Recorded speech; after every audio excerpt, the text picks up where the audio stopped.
Entonces, nos habíamos quedado en la sección A, ¿no? En la primera parte de la sección A del libro de Miqueas. Habíamos hablado de, el libro de Miqueas tiene dos grandes secciones, ¿no? Que va del capítulo 1 hasta el 5, versículo 8, y en la segunda parte que va desde el versículo 5:9 hasta el 7:20.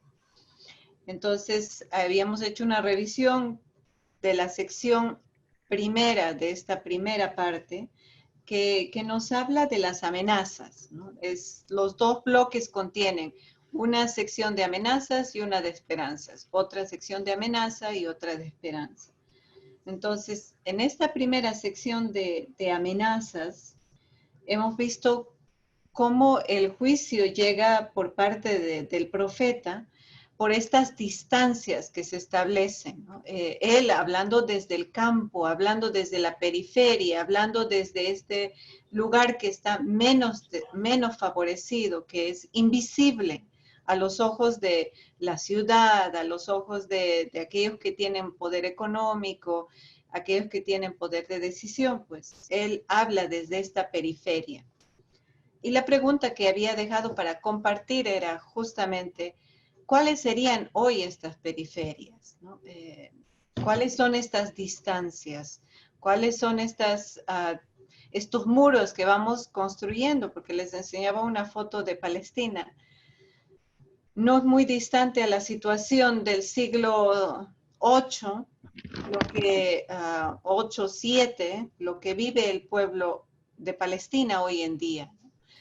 En su propio territorio, viviendo como colonizado y encerrado a través de muros. Y hablando un poco de Belén, entre Belén y Jerusalén, uno puede caminar y llega a Belén en media hora caminando, ¿no? Pero en el bus te haces unas 45, 50 minutos porque no puedes entrar por donde podrías entrar normalmente. Tienen que rondar, ¿no?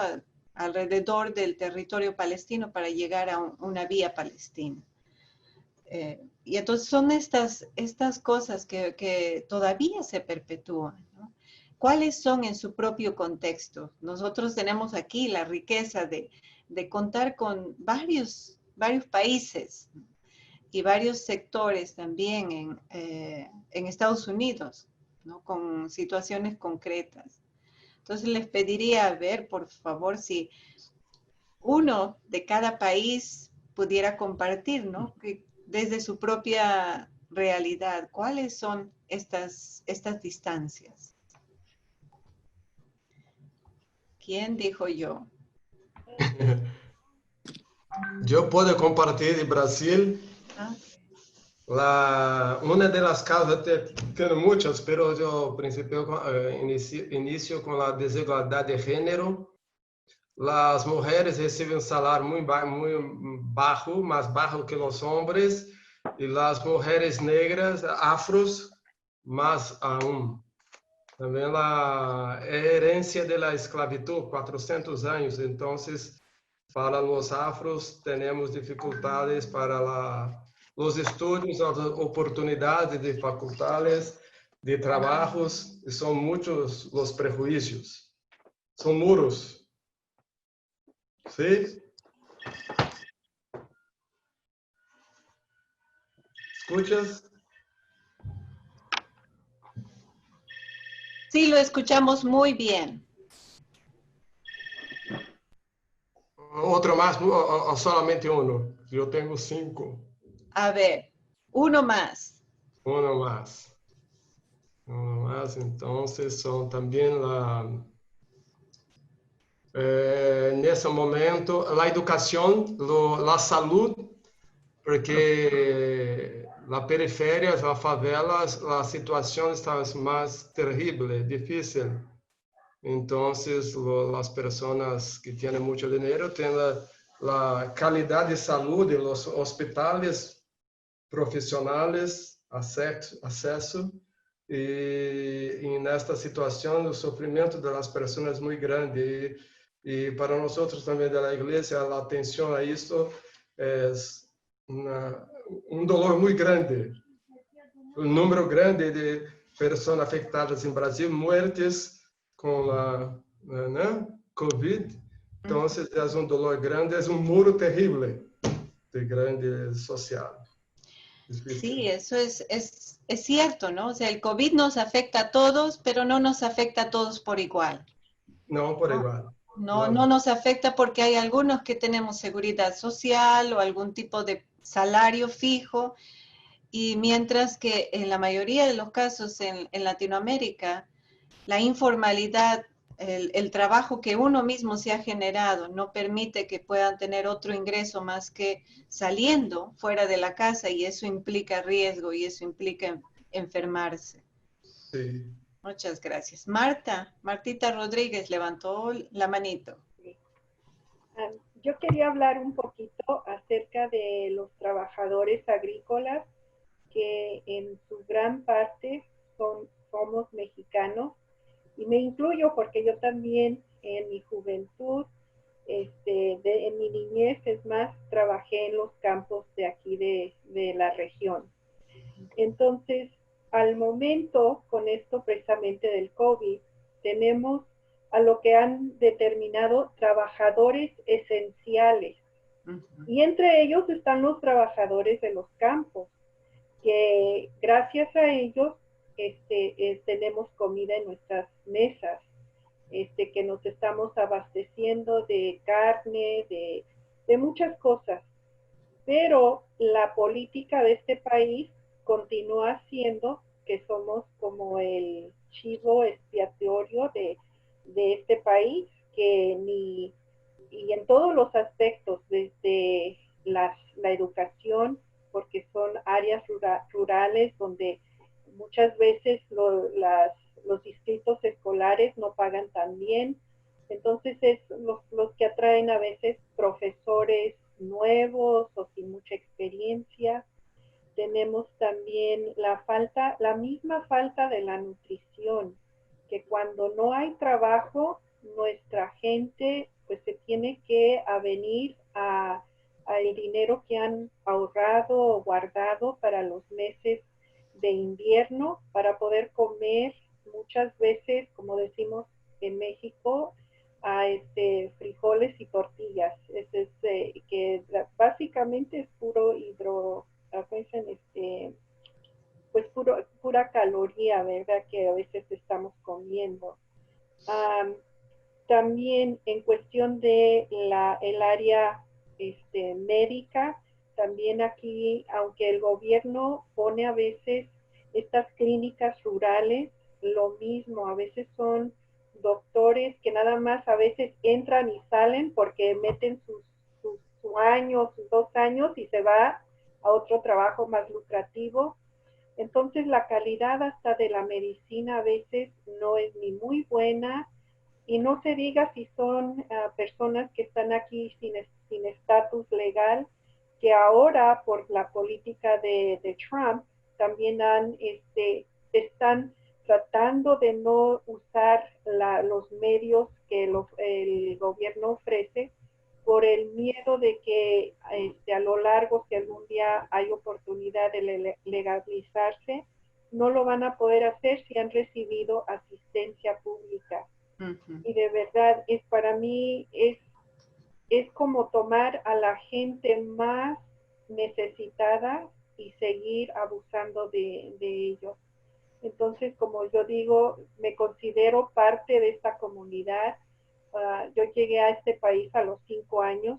Gracias a Dios, mis papás se enfocaron mucho en la educación, y gracias a Dios, precisamente les comentaba a mis nietos, yo tuve de las mejores maestras que se pudo haber tenido, y eso le ayuda a uno mucho, pero creo que a veces uno va viendo cómo va pasando los años. Aquí en el distrito escolar de Fresno, también eso me preocupa mucho, que en realidad para los niños tanto latinos como de descendencia afroamericana, esas escuelas donde están pobladas con más de nuestra gente son las que a veces tienen menos recursos, y de verdad es una tristeza. A veces sí tiene uno que envolverse, volverse el portavoz de nuestra gente. Y eso es lo que a veces yo veo que también está otro aspecto, que es ya la siguiente generación muchas veces ya no quieren ser parte de de ese grupo inmigrante, quieren ellos asimilarse y salir de lo que se les pudiera relacionar con toda esta gente inmigrante que no tiene. Entonces, es una tristeza a veces, pero también hay personas que sí trabajan por el bien de nuestra comunidad. Muchas gracias, Martita. Sí, es una constante, ¿no? En este país, de verdad, la desigualdad con la que llegan los sistemas de beneficio del Estado, ¿no? Federales y estatales, ¿no? Todos los bonos que han venido desde el gobierno federal, pues no llegan a los sectores que más necesitan. Yo estoy de cerca, ¿no? Acompañando, caminando con una comunidad de descendencia guatemalteca, ¿no? de habla Chu. Los niños van a la escuela, pero por este tiempo, porque no han tenido escuela ¿no?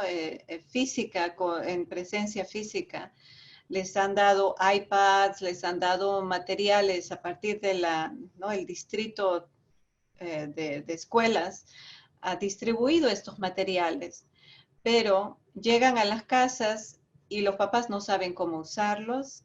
Los niños utilizan el tablet o utilizan ¿no? el aparato que le dieron para ver películas, para jugar, para hacer cualquier otra actividad menos reportar sus tareas en la escuela, porque no hay manera como, no hay todo un sistema que realmente ayude a aquellos que no tienen. Y hay muy poco que está traducido en español o es accesible a otros idiomas. Todo está en inglés y si no hablas inglés, pues no, aquí no accedes a ningún tipo de beneficio. Eric, quería comentar algo. Sí, Mila, yo estoy en el vicariato de Darién, en Panamá. Y bueno, aquí no hay muros físicos, pero sí hay grandes brechas, ¿verdad? Y una de ellas es la desigualdad económica. Todavía hay familias que no alcanzan el mínimo de subsistencia y sin embargo hay pocos que tienen mucho, ¿verdad? Junto a esto está también la exclusión social. O sea, Darién durante años ha sobrevivido a la desolación y al olvido de un gobierno que tiene bastantes recursos. Hay falta de servicios básicos, falta de hospitales, hay escasez de agua. En la provincia con más ríos y sin embargo no hay agua potable, ¿no? Entonces pasa mucho eso. Y finalmente la ambición, una ambición que produce agresión contra el medio ambiente y riesgo de seguridad también, porque hay mucho tráfico de drogas, armas y tráfico de migrantes, ¿no? Son como las distancias que hay acá. Muchas gracias, ¿no? Nos has planteado una realidad que es realmente bien fuerte. En la mayoría de nuestros países en Latinoamérica contamos con muchos recursos. En la Amazonía, en la sierra, ¿no? En la zona andina, entre Perú, Bolivia, Chile, son las zonas que tienen nevados, son las zonas que tienen agua, lagunas, ¿no? Donde hay lluvia, donde se produce, ¿no? El agua. Y muchas de estas ciudades o pueblos de estas zonas no tienen agua potable, no tienen acceso al agua limpia. Todo el sistema de agua, por ejemplo, en Perú, de la zona central, ha sido canalizada para llevarlo a Lima. Y entonces es Lima la que recibe todo el agua ¿no? de los nevados, de la zona central. Y la zona central se está quedando cada vez con menos recursos, ¿no? a nivel hidrológico, ¿no? Porque los ríos también han sido encauzados para llevarlos a Lima. Y Lima, la gran ciudad que es desierto, que no tiene en sí mismo, ¿no? Un río el río Rímac viene desde las zonas de la sierra. Y entonces esta realidad, ¿no? Como las grandes ciudades, los grandes pueblos que acaparan los recursos, ¿no? Para unos cuantos, y las zonas que son productoras de estos recursos no tienen acceso, no tienen el acceso. Son estas grandes distancias, ¿no? Y diferencias que existen en nuestros países. Erika. Bueno, yo soy argentina, vivo en Argentina, y escuchándolos digo, no hay fronteras entre nosotros porque parece que estamos hablando de lugares comunes, de un único lugar atravesado por realidades de desigualdad que son comunes a nosotros, con distintos sabores de las comidas que hablabas de tu tierra o de colores, pero me parece que la desigualdad no conoce fronteras porque nos atraviesa de modos idénticos, es así, quedan excluidos de un lado y por todos lados, y ricos y poderosos, sosteniendo, bueno, las riquezas propias, ¿no? Yo pensaba bueno, voy a señalar una, pero nosotros, bueno, tenemos un territorio muy extenso para nosotros, ¿no? Y el tema de los exilios y los éxodos entre las zonas rurales a los centros, como yo vivo en la capital del país, es histórico, ¿no? Tiene que ver con nuestro origen y nuestra historia, pero me quedé pensando en algo que tiene que ver con lo que es la frontera del lenguaje, cómo se establece, por ejemplo, decir es pobre porque quiere o no trabaja, si no trabaja es porque no quiere.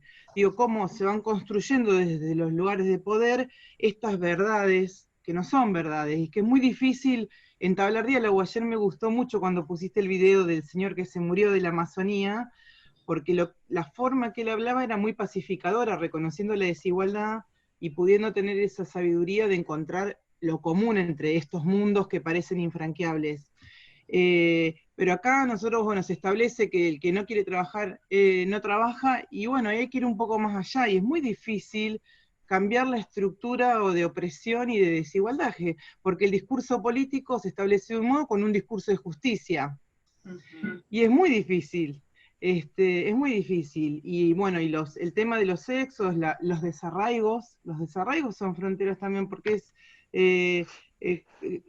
quedamos atravesados por, no sé, por esto, no sé si perder las raíces, pero todo lo simbólico que se juega al momento de que se gesten estas desigualdades también. Dolores, bueno, y creo que son barreras muy dolorosas para que los sufren. Y pensando en los pueblos originarios, ¿no? Que quedan en reductos o en comunidades que se las juzga también por vivir así, pero el ir más allá, nosotros como cristianos, en la iglesia pasa lo mismo. Estamos los cristianos que tratamos de vivir más solidariamente mirando estas cuestiones que son fronteras, y dentro de la misma iglesia se cuestiona que uno es comunista o es progresista, no sé, cualquier connotación, pero simplemente es una sensibilidad hacia esta realidad que una decide ver dónde mirar y cómo mirar. Y me parece que eclesialmente es un desafío acá también para nosotros como fronteras eclesiales también. Creo que es otro punto para ver. Muchas gracias, Erika. Y sí, justamente por esas realidades tan distanciadas, no tan crudas entre un sector de la sociedad y otro, es que Latinoamérica es un lugar de profetas, porque uno no puede dejar de hablar de estas desigualdades y clamar, ¿no? que se luche por la dignidad de todos. Por eso es que han surgido Elder Cámara, han surgido ¿no? grandes hombres y mujeres que, bueno, algunos de ellos fueron matados, otros de ellos murieron en el intento, ¿no? Y lo que decía Elder Cámara me vino a la memoria cuando hablabas de la iglesia. Cuando doy de comer al pobre me dicen que soy buena gente y me dan premios, ¿no? Si empiezo a cuestionar por qué hay tanta pobreza, me dicen que soy comunista, ¿no? Entonces, hasta mientras que no cuestiones las estructuras, todos estamos bien, la iglesia está muy bien, ¿no? Pero si es que empieza a darle ahí a los gobiernos, a las transnacionales, aquellos que tienen la capacidad adquisitiva y que tienen el control, ¿no? social también, pues ahí es cuando empiezan, ¿no? Todo el tipo de persecución, el tipo de sí, maltrato psicológico, ¿no? A aquellos que han sido profetas y profetisas en Latinoamérica. Clara, ¿querías decir algo? Quería agregar también una cosita, que yo siento que estamos en las periferias, todos los que estamos siendo marginados, ¿verdad? Y en el Darién, en la provincia donde compartimos, estamos siendo marginados por el gobierno, no hay salud. Aquí tenemos un hospital, 1, 2, 3, 4 hospitales totalmente construidos, y si algún niño, construido pero no pagados, entonces no han podido ser abiertos, y mucho menos con lo del COVID. Entonces, por ejemplo, si uno de nuestros niños se quiebra, tiene que ir a 4 horas a Chepo a que le tomen la radiografía y le pongan el yeso. Entonces, mientras tanto, el radiólogo sale nombrado, pero vive en Panamá. ¿Cómo va a haber un radiólogo si no hay equipo de radiología? Entonces, así nos siguen, y nosotros protestamos y vamos con la gente. Sí, sí que se abre en enero, sí que se abre en febrero, sí que llegó el COVID. No se está abriendo, ¿verdad? Entonces, también algo que me llama la atención, los muros que tenemos aquí en Darién.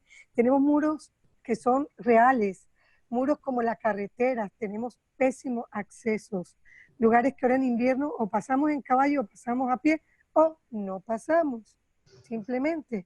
Entonces, también otra cosa que me llama la atención, que nosotros, que somos una provincia que está muy oprimida la gente, ¿verdad? El ganadero, el panameño, el del gobierno oprime al darienista, el darienista se transforma en ganadero, en agricultor, hace monocultivos, daña la tierra.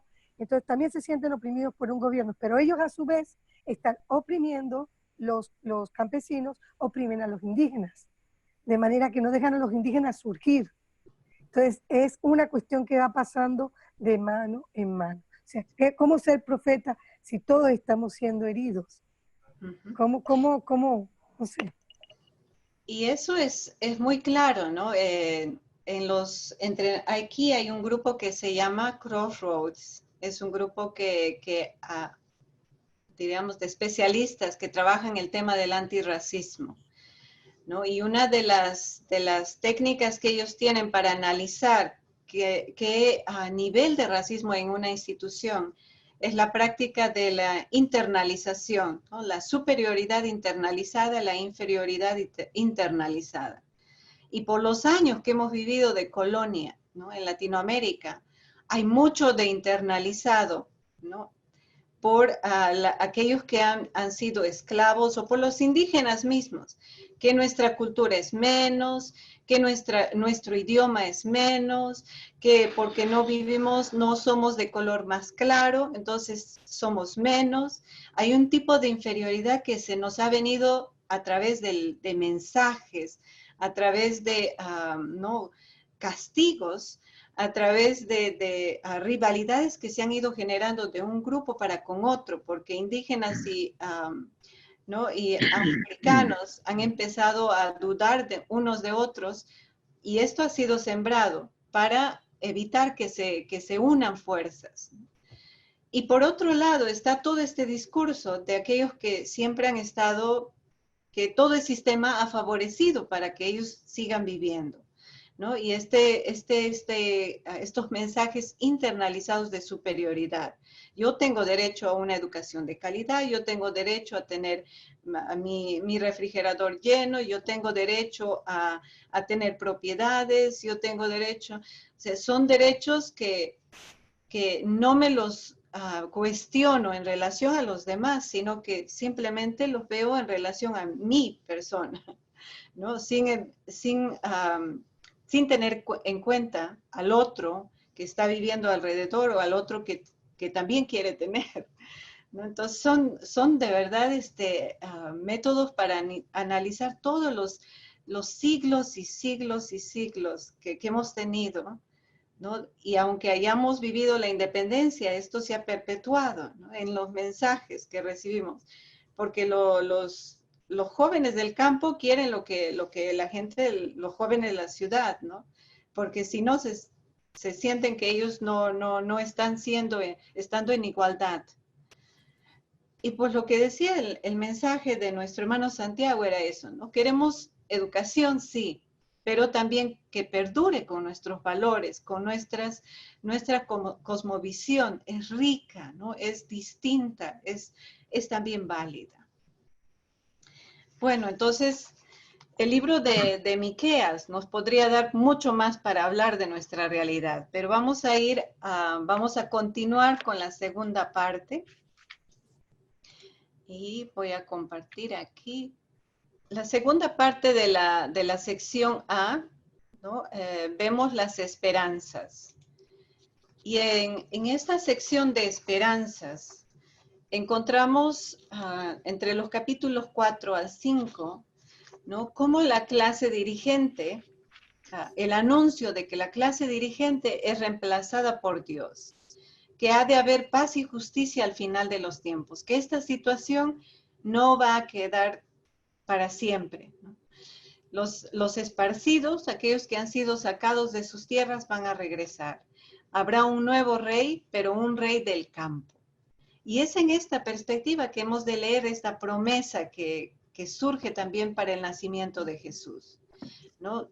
Jesús nace desde la periferia, nace desde este sector que es considerado no válido, que es invisible a los ojos de aquellos que tienen poderío social, poderío económico, poderío político, ¿no? Y militar. No es un rey romano, no es un latifundista, no es alguien de clase sacerdotal clara, ¿no?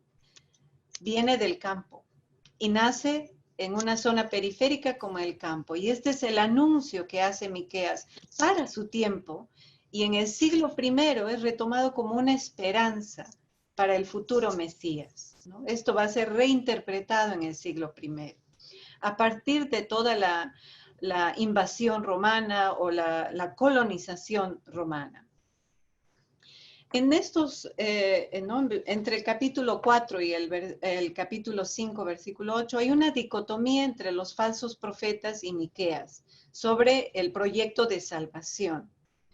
Porque es muy fácil para aquellos que están oprimidos comprarse la ideología de los opresores, ¿no? Comprarse esta mentalidad de que con la fuerza, con el acaparamiento, con la doblegación del otro, es que uno sale adelante. Y esto es lo que quiere Dios. Y pues hay una comparación, ¿no? Entre lo que los falsos profetas y Miqueas van anunciando. Mientras que los falsos profetas anuncian una salvación de tipo siguiendo a la ideología del imperio asirio, Miqueas anuncia un tipo de salvación teniendo en cuenta a aquellos que están en la periferia. Si en el capítulo 3, versículo 5, encontrábamos la esperanza de la salvación proclamada por los falsos profetas, ahora, ¿no? Vean, paz, gritan paz, como si ya hubiera paz, y no hay paz. Para ellos habrá paz, pero para nosotros no. Y entonces Miqueas dice, no, la paz va a venir después del castigo, después de que aquellos que están haciendo violencia con su hermano transformen su camino. El discurso de los falsos profetas es que ¿de dónde nos viene la salvación? De Jerusalén, porque Sión es la capital, ¿no? Y ahí está el templo. Y entonces es importante la estructura donde están los grandes edificios, donde se puede ver el oro, donde se pueden ver la riqueza, ¿no? Tanto política y religiosa. Y Miqueas propone, tiene que ser de Belén, y no en el sentido solamente de Belén, pero de una zona periférica, de una zona que está fuera de toda esta pomposidad, ¿no? de ciudad. La salvación que los falsos profetas van proclamando, ¿no? Y que se condena en los capítulos 2 y 3, es de que es un resto vencedor, nacionalista, mercantilista, ¿no? Que tiene esta misma mentalidad asiria, ¿no? Que se ha comprado la ideología, que tienen que surgir venciendo al enemigo, peleando con el enemigo, atacando y matando al enemigo. Tiene que surgir cerrando sus fronteras y solamente con el grupo étnico, ¿no? que ellos consideran es puro. O intercambiando, ¿no? Vendiendo al otro, haciéndose de los bienes de otros. Y Miqueas propone que no, tiene que ser un resto purificado y pequeño, así como el pueblo que salió de Egipto y en el desierto no tenía nada, era insignificante. Esta es la propuesta de salvación que anuncia Miqueas. Y entonces hay una dramática afirmación sobre el futuro de Jerusalén.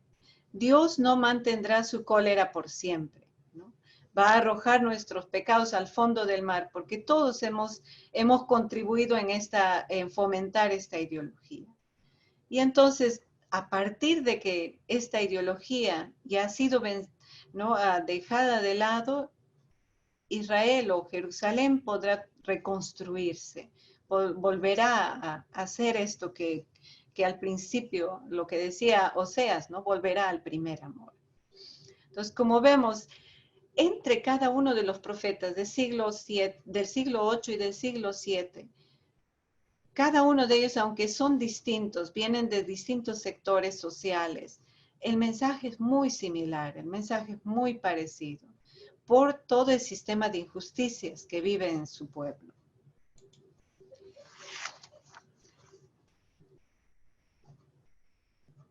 Tenemos en la sección B, ¿no? La primera parte de la sección B también empieza con amenazas. Y en esta sección B, que va desde capítulo 5 hasta el final del libro, en 5:9, Miqueas una vez más ataca todas las cualidades típicas de los reyes ideales de otras naciones. Caballos, carros, ciudades, fortalezas son símbolo de poder, símbolo de conquista, símbolo de grandeza. Y es esto lo que Miqueas ataca, ¿no? No es esta la propuesta de Dios. Condena y envía de nuevo ¿no? oráculos de amenaza y de juicio para con esta mentalidad. Se presenta una vez más una querella contra Israel. Se acusa al pueblo de olvidar, ¿no? De olvidar las obras salvíficas de Dios, de pretender cubrir las injusticias con sacrificios, ¿no? O sea, yo no trato bien a mi jornalero, pero sí ofrezco mis dones en el santuario, en el templo, y entonces estoy bien con Dios. Y entonces el pueblo ya no diferencia al Dios liberador de los dioses de las clases dirigentes, a este Dios que es simplemente de la fachada, ¿no? De lo que los demás pueden ver, en lugar de ser el Dios que hace justicia. Y el criterio de discernimiento que se propone aquí es que ¿le agrada a Dios los sacrificios o le agrada a Dios la justicia? Las calamidades vienen a consecuencia de la corrupción y de la injusticia de los malvados. Y aquí el tema es la mentalidad del pueblo en ese tiempo, es una mentalidad todavía retributiva. El rey representa a todo el pueblo. Y si el rey actúa bien, a todo el pueblo recibe el beneficio. Si el rey actúa mal, todo el pueblo sufre las consecuencias, ¿no? Y han habido, por toda esta mentalidad colectiva, ¿no? Justamente los malvados, las clases dirigentes, son los responsables de del destino de los pueblos. A este momento todavía no hay una identidad de que yo y mi relación individual con Dios, ¿no? Son todo el pueblo representado bajo sus sacerdotes, el pueblo representado bajo su autoridad política delante de Dios, ¿no? Porque el rey es la encarnación o es el hijo que a través de la persona por la que Dios actúa. Y Dios había prometido eso a David, y eso estaba claro en la mentalidad de la gente. Y por eso es que la corrupción, la injusticia de los reyes lleva también, ¿no? Tiene consecuencias en el pueblo. Pero lo que encontramos en este capítulo, en estos versículos también, son estas realidades de crisis total de corrupción. Si hay corrupción a nivel de las clases dirigentes, esta corrupción se ha ido adentrando también hasta el último ciudadano, hasta el último poblador. Y aquí hay el aspecto concreto de la conversión, se plantea como la lealtad. Lealtad. Cuando leía estos oráculos, me hacía pensar en el sistema de corrupción de nuestros gobiernos, también en nuestra actualidad.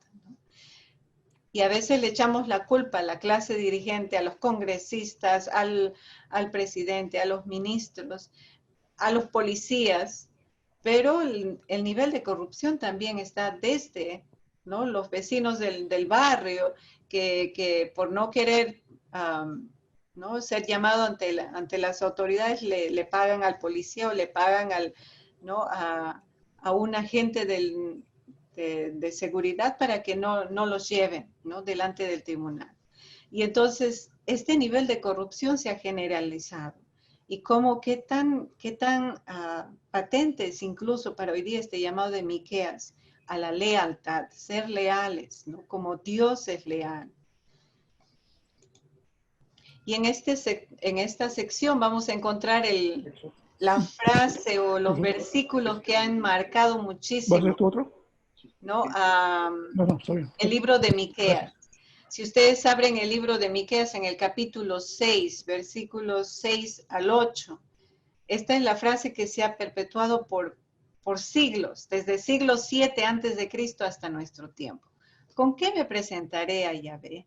¿No? ¿Qué he de ofrecerle?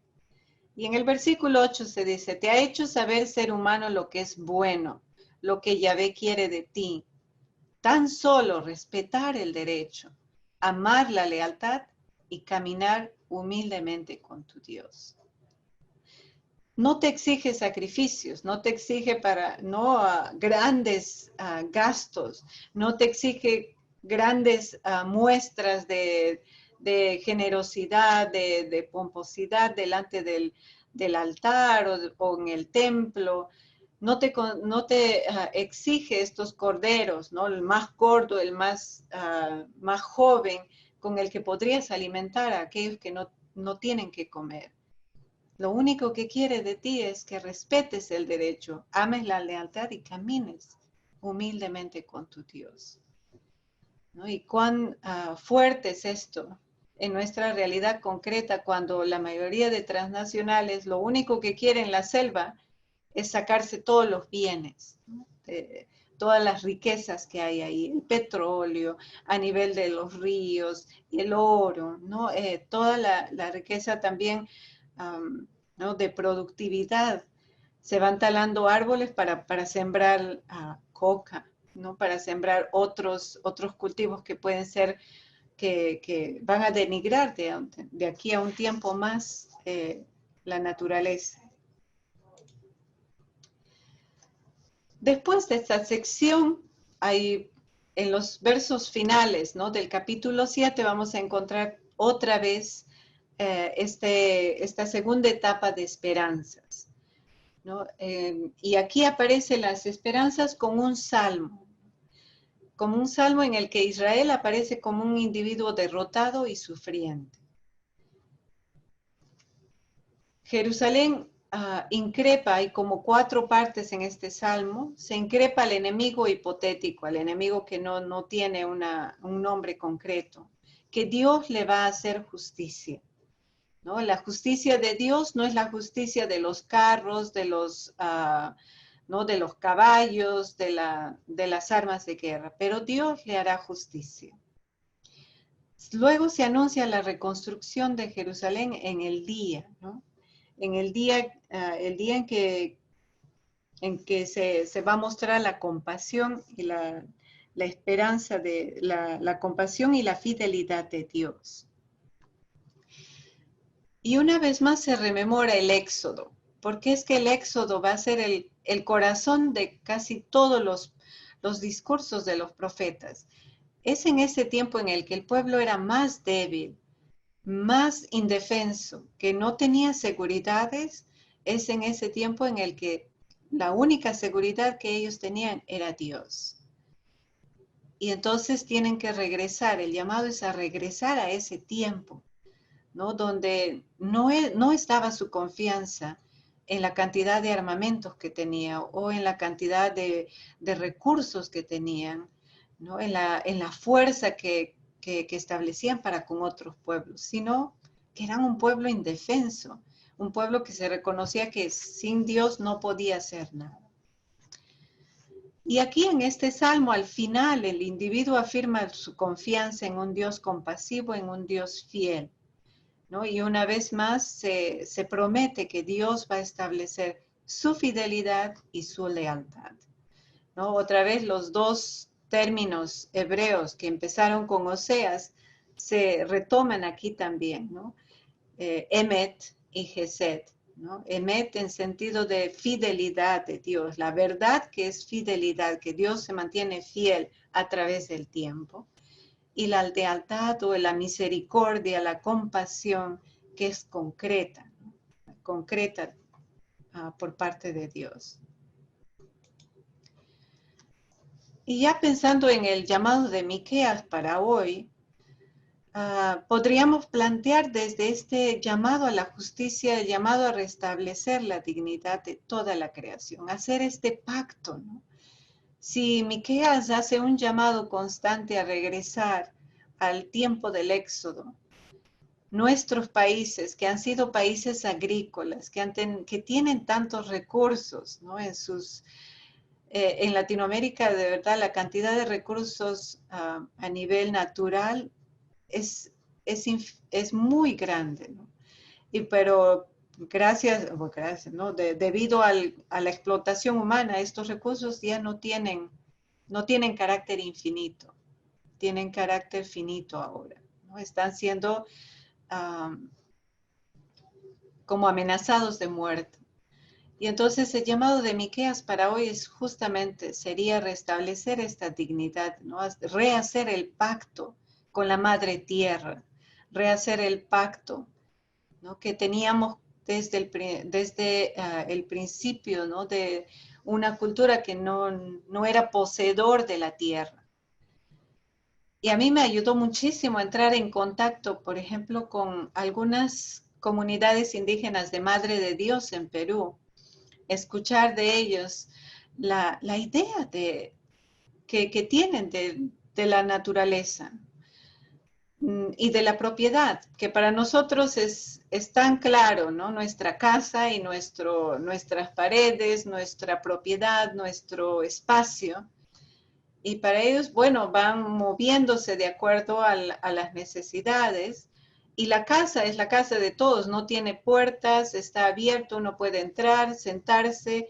No, es este sentido que no hay cosas que me pertenecen, no soy dueño de nada, ¿no? Y entonces, ¿cómo ir recuperando estos valores? Y no voy a negar que también hay otros aspectos de la cultura que necesitan ser purificados, pero hay aspectos tan importantes para nuestra sociedad hoy día que hemos perdido de vista y que nos servirían para no amenazar de muerte al planeta.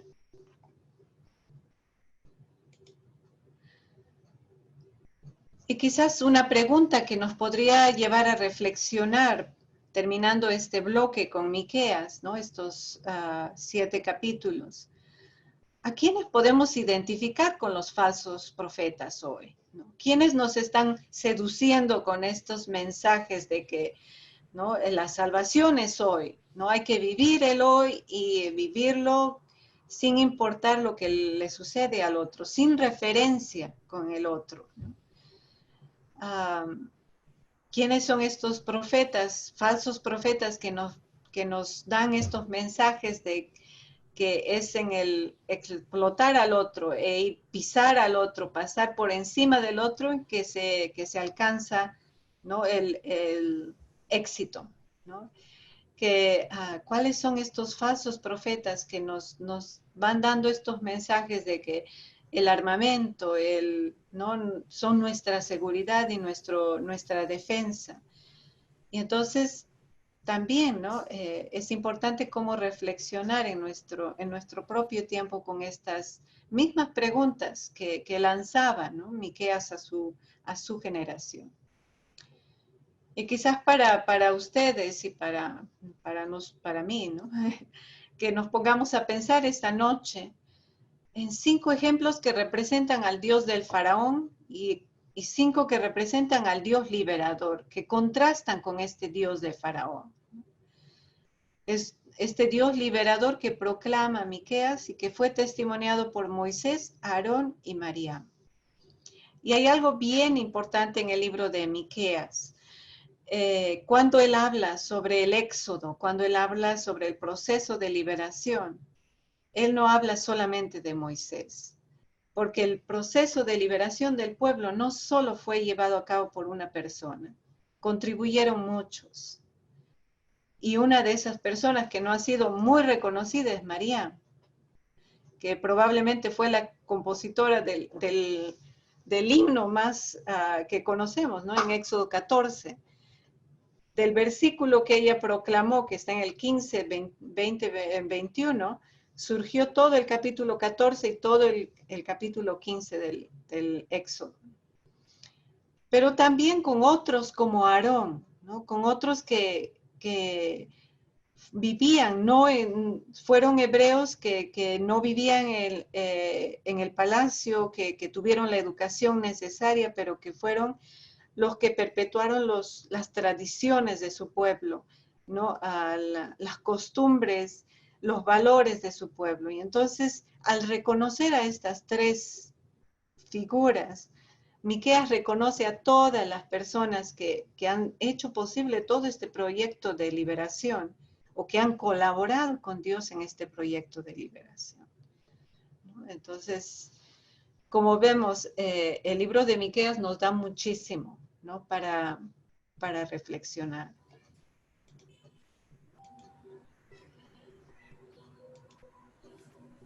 ¿Alguien tuviera una pregunta o quisiera comentar algo?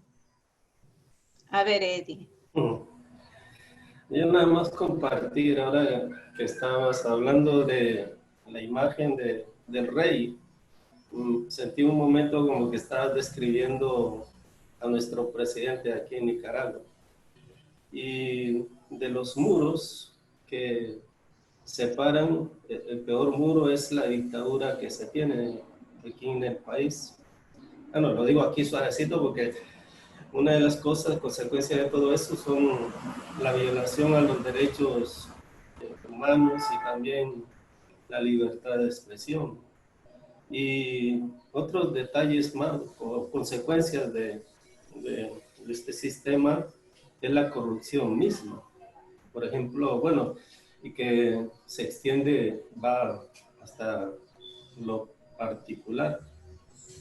Y en estos días de pandemia era doloroso ver, ¿verdad?, cómo se aprovechan las personas, sobre todo como el gobierno no tomó los protocolos o las decisiones necesarias, la gente, por supuesto, comenzó a buscar por donde se podía mascarillas, alcohol gel y otra serie de cosas que le pudieran servir en este tiempo. Pero digo, la corrupción en este sentido de que mucha gente se aprovechó y vendía a doble precio, a triple precio, esas cosas tan necesarias.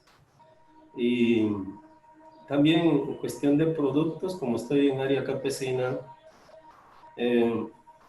da lástima, ¿verdad?, como la misma gente del pueblo se aprovecha y duplica los precios. Por ejemplo, aquí una libra de frijol, que normalmente se consigue en 12, 13, 14 córdobas, que es decir, medio dólar, le subieron el doble. Y son frijoles que venden que son de la cosecha anterior.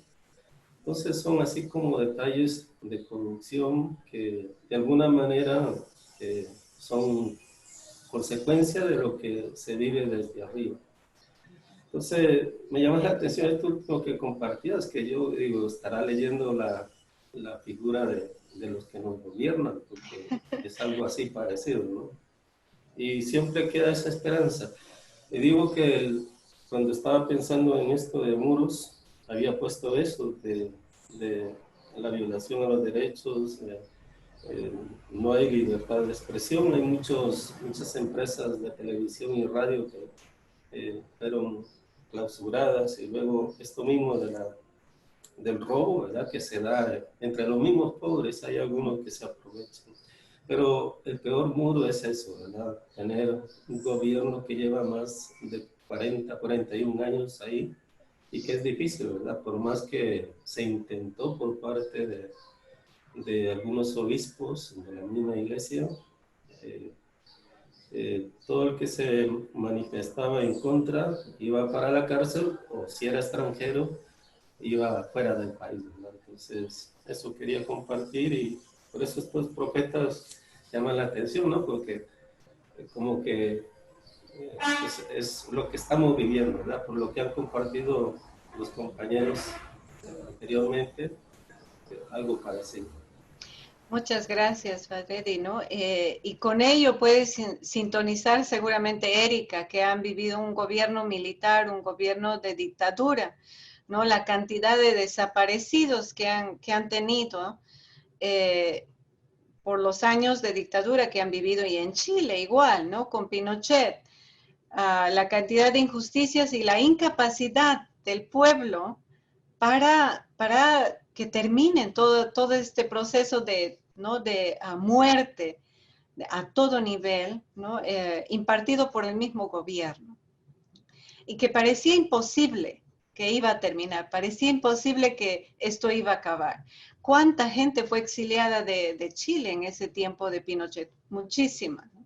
Jóvenes que surgían en las universidades a un espíritu crítico al ver que lo que estaba planteando desde el gobierno era justamente injusticias, ¿no? Y que aquellos que proclamaban la igualdad para todos a partir del poder, ¿no? En realidad se llenaban los bolsillos. No. Y pues justamente es en este clima, ¿no?, de crisis que surgen los profetas. ¿Cómo no hacer surgir profetas en una situación como esta? ¿Cómo no sentir el llamado para denunciar? Y esto cuesta, ¿no? Porque pues o te detienen o te llevan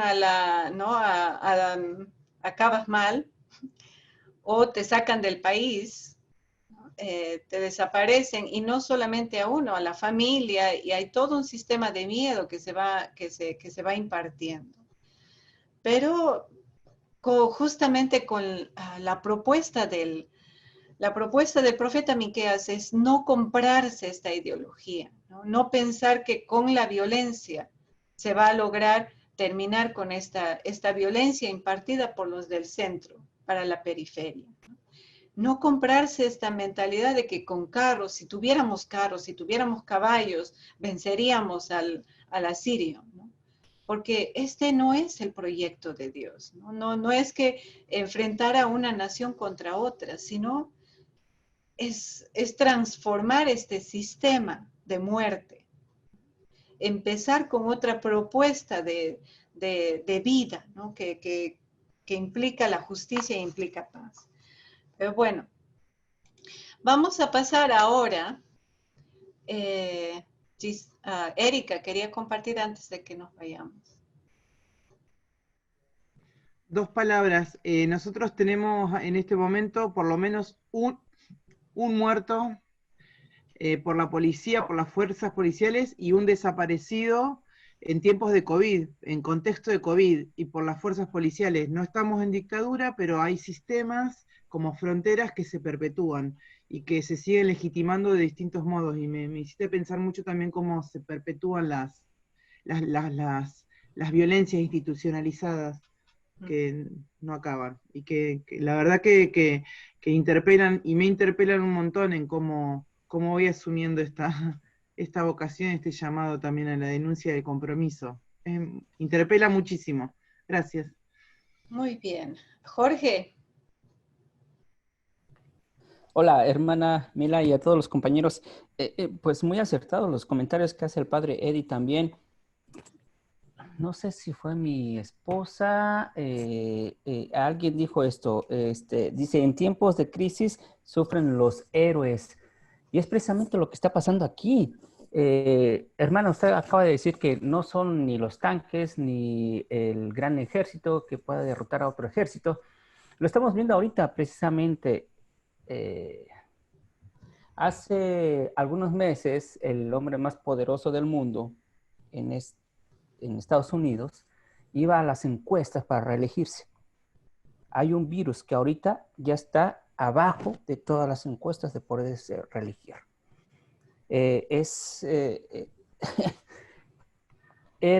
estaba tratando de obstaculizar a todos sus enemigos de una manera para que no interferieran en su camino. Bueno, pues no fue un hombre, no fueron tanques, no fueron aviones, no fueron nada. Fue un virus. Fue un virus que lo minimizó y que probablemente, esperemos así, que muy probablemente le va a costar la presidencia.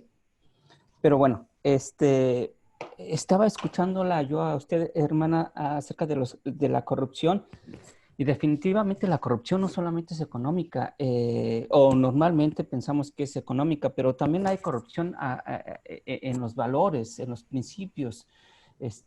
También no le damos la importancia a los ancianos, a los niños, a la naturaleza. En todos esos aspectos, realmente yo creo que son aspectos que necesitamos trabajar como seres humanos y que esta nueva realidad o esta realidad que estamos viviendo pues es una manera en que tenemos que reflexionar para saber cuál es la esperanza. Va a haber una normalidad como la que teníamos anteriormente, como la que vivíamos. ¿Vale la pena vivir esa normalidad por la cual muchos están añorando ahorita? Y yo creo que de alguna manera no. Tenemos que adaptar una nueva realidad. Tenemos que agarrar una nueva realidad. No podemos agarrar la antigua. No podemos y no queremos. De otra manera, vamos a repetir otra vez todo el daño que le estamos haciendo a la naturaleza, al ser humano, a las familias, a nuestros hijos, a la sociedad. Entonces, esta es la oportunidad. Es ahí donde se me vino a la mente. En tiempos de crisis surgen los héroes. Entonces, si tenemos esta crisis, los héroes somos nosotros. No va a ser el gobierno. Bueno, quizás digo, definitivamente el gobierno federal pues tiene un papel muy importante para poder solucionar o no solucionar esta crisis tan fuerte. Pero si lo aterrizamos a nivel local, el gobierno es papá y mamá, o mamá en algunas ocasiones solamente, o papá en algunas otras, o la abuelita, o el abuelito, o el tío, no lo sé, pero aterricémoslo a nivel local, en nuestras casas. Entonces nosotros tenemos esa posibilidad ahorita de resolver esta crisis a nivel hogar, a nivel aquí, en mascotas, en hijos, en la renta, en la luz y todo eso. Olvidémonos de los gobiernos grandotes porque hagámoslo aquí. Chiquito. Cada uno desde lo que puede hacer localmente. Pero también hay mucho que se puede hacer a nivel global y a nivel organizado. Uh-huh. Por ejemplo, hace unos días murió en Perú, en Lima, ¿no? En una zona muy pobre que se llama San Juan del Lurigancho, un señor a que le llamaron el ángel del oxígeno, porque mientras que la mayoría de establecimientos triplicaron los tanques de oxígeno, balones de oxígeno para las familias, este señor vendía el oxígeno a muy bajo precio. Y le amenazaron los otros las compañías, etcétera, pero él siguió vendiendo al precio. Y a través de las redes, los jóvenes, ¿no? Que con los que estoy conectado, jóvenes que se llaman jóvenes discípulos ciudadanos, le hicieron propaganda. En tal lugar se vende el oxígeno a tanto. ¿Cuántos pedidos hay? ¿Cuántos pedidos? Y de verdad que salvó a muchísima gente, ¿no? A partir de su gesto. Y pues a él mismo le dio el COVID y por su salud murió, ¿no? Hace una semana atrás. Y hubo un entierro ¿no? A nivel virtual con tanto fervor por parte de los jóvenes, porque este es un signo de un profeta, ¿no? Un signo hermana, de un héroe concreto, ¿no? Exactamente, qué manera tan digna de haber muerto. Murió por el COVID, pero es conocido ahora como el ángel del oxígeno, ¿no? Y pues no, a veces no tenemos que hacer grandes cosas, ¿no? Simplemente ser honestos, ser justo y dar, ¿no? Preocuparse por el otro. Muy bien. Yo les daría la palabra a todos, ¿no? Pero si no, nos quedamos sin estudiar a los profetas. Y tenemos que estudiar ahora a Nahum. Entonces, voy a dar el paso solamente a Fernando, que levantó la mano, ¿verdad? Y después de Fernando, ¿era usted que levantó la mano para hablar? ¿O era quién? No. Fernando Ferreira. Soy yo, sí.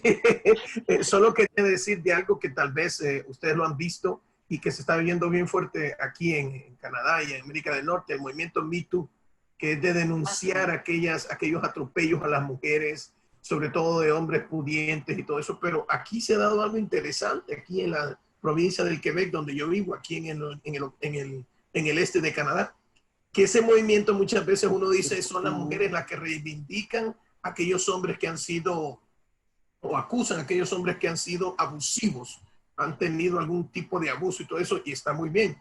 Pero ahora es algo más interesante. Ahora son mujeres que acusan a otras mujeres de haber tenido conversaciones no positivas y sobre todo son estrellas del show business aquí en esta región, ¿no?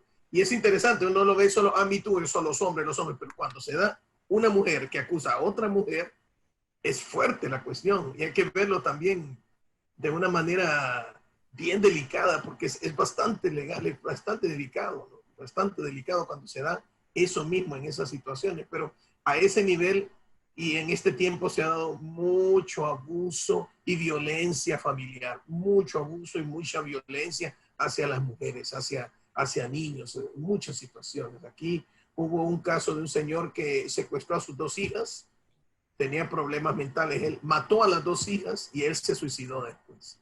Y eso nos tiene consternados aquí en esta región, cerquita donde nosotros vivimos aquí. Y es el problema que ha venido a traer este tipo de encerramiento, mucho problema mental, mucho problema, sale la violencia, sale todo esto, ¿no? Y esto es parte de nuestra sociedad. A pesar que estamos encerrados, la violencia está ahí en latencia. Gracias. Muy bien.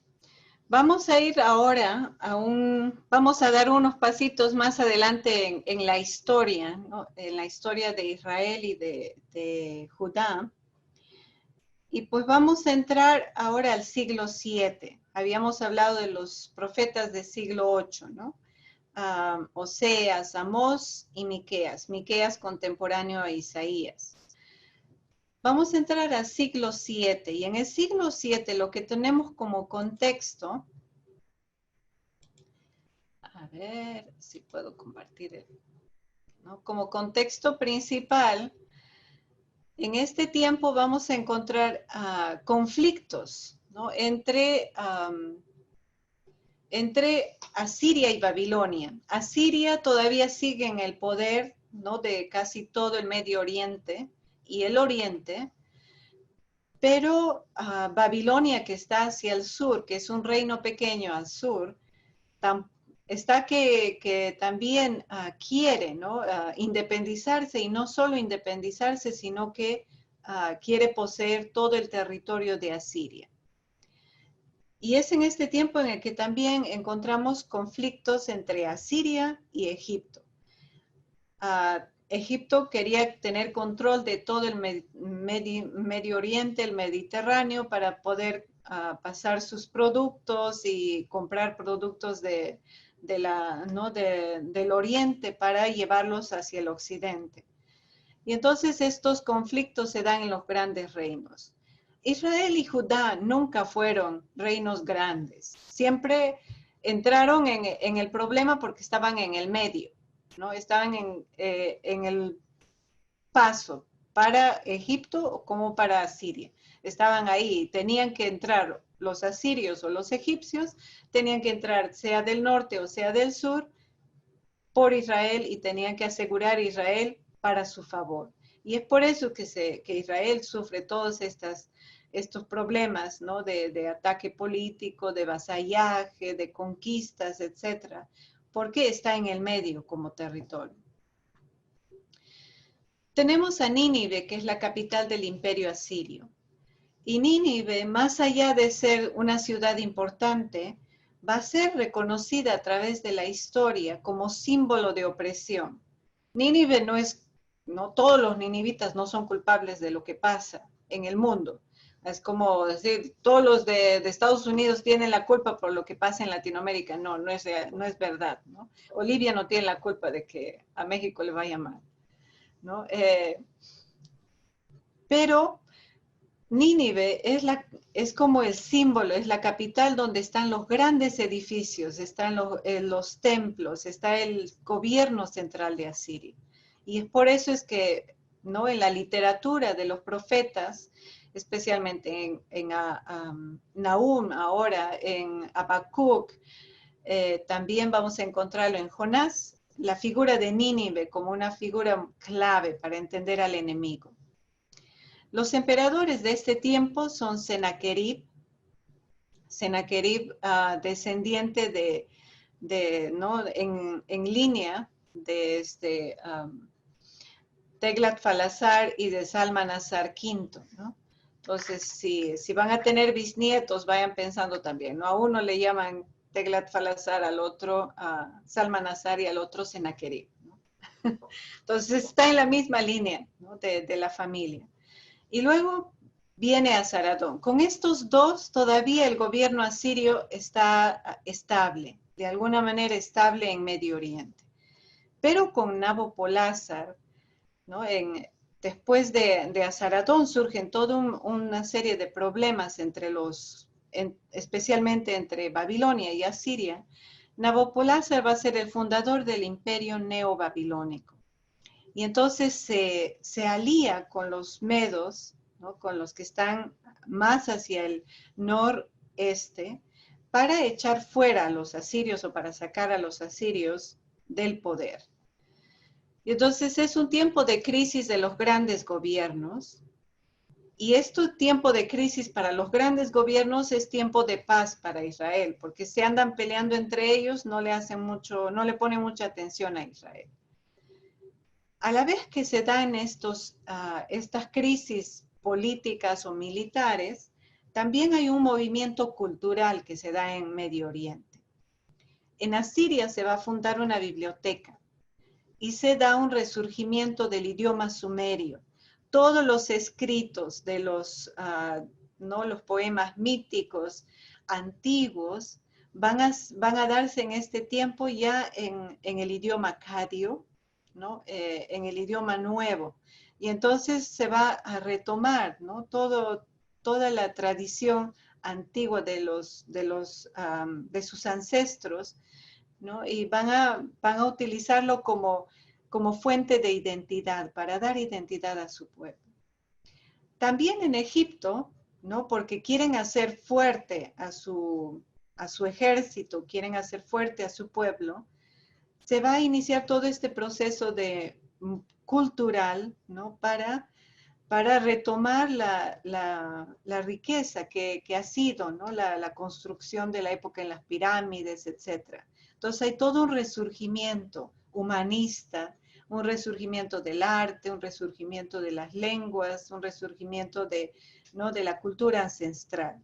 Muy parecido al movimiento que tuvimos ya después de Cristo en la época del Renacimiento, en la época del humanismo, en los que en Europa hubo todo este deseo de regresar al idioma griego, al idioma hebreo, a las culturas, ¿no? A las literaturas, ¿no? de Medio Oriente, a la literatura griega, etc. Entonces, este mismo tipo de movimiento que surge también en el siglo VII. ¿Por qué se da este movimiento? No es inocente, ¿no? Este movimiento es promovido por las clases altas para darle identidad a un pueblo que está formado por diferentes grupos. Porque si los diferentes grupos tienen tradiciones distintas, hay más peligro de que se puedan dividir. Pero si se forma una identidad común, entonces el pueblo se hace más fuerte y el ejército se hace más fuerte. Entonces, cualquiera de estos movimientos que es iniciado por la élite no es inocente, ¿no? Tiene una intencionalidad clara. Al interior de Judá hay un tiempo de estabilidad. Les decía, es ese tiempo en que los grandes reinos están peleando entre ellos, y entonces también en Judá, en este tiempo, el rey Manasés tiene un largo periodo de reinado, ¿no? Unos 55 años en el reinado de Judá. Sin embargo, es evaluado negativamente, tanto por el deuteronomista como por el cronista, ¿no? Y vamos a ver que el criterio del deuteronomista para juzgar a un rey es que ha sido fiel a Yahvé y tenía sacrificios en el templo de Jerusalén. Si es que los sacrificios los hacía también a otros dioses o no se aliaba con otros reinos, entonces no es considerado como un buen rey. Y parece ser que Manasés, para entablar la fiesta en paz con Asiria, aceptó, ¿no? Algunas de las costumbres o de los dioses de la ideología que promovía Asiria. Y entonces por eso tiene todo un juicio negativo, tanto en el libro de Reyes como en el libro de Crónicas. Luego de Manasés viene el rey Amón, y después de Amón, que solamente reinó por 2 años, ¿no? Se inicia el reinado de Josías. Josías entra al reinado de Judá siendo un niño, casi un niño. No hay en realidad claridad si es que tenía 8 o 18 años, pero en cualquiera de los casos no estaba todavía en edad como para reinar. Y en este tiempo, pues, se da el reinado de las clases, de las élites, ¿no? De quienes están alrededor en la corte del rey. Pero durante el tiempo de Josías se establece todo un tipo de reformas, un tipo de reforma militar. Se reconquista partes del territorio del norte, porque recuerdan que ahora el norte ya no es el reino del norte, sino es Asiria. Pero también se inicia una reforma religiosa. Y por la reforma religiosa es que Josías va a tener un juicio positivo en el libro de los Reyes y en las Crónicas, ¿no? Porque va a buscar que su pueblo viva, no adore a otros dioses extranjeros, no se hagan pilares o imágenes de Yahvé, ¿no? Se va a buscar que haya un tipo de Dios único para este pueblo. Y hay que entenderlo también como influencia de lo que vivía Asiria y de lo que vivía Egipto. Como ven, toda la mentalidad o la ideología, lo que pasa en los grandes reinos, también, ¿no? De alguna manera entra, ¿no? O da influencia para los gobiernos más pequeños. Y el problema que encuentra Josías en este tiempo es que hay una división en Judá. Aunque Judá es pequeñita, aunque Judá está reconquistando algunos territorios de lo que era antes Israel, tiene una población dividida, porque hay refugiados que han venido del norte, que viven incluso algunos en Jerusalén y están como discriminados en el segundo barrio. Tienen costumbres distintas.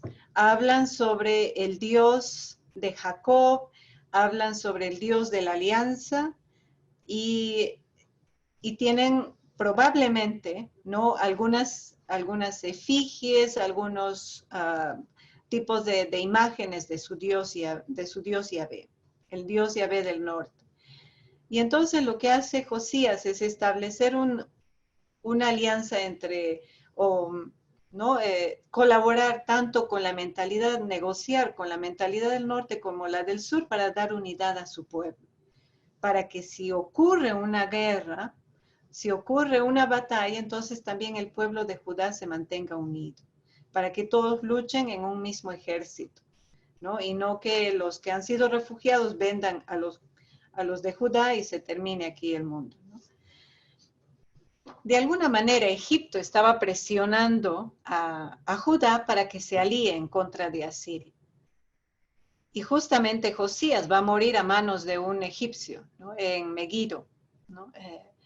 Porque Josías se negó a entrar en negociaciones con Egipto.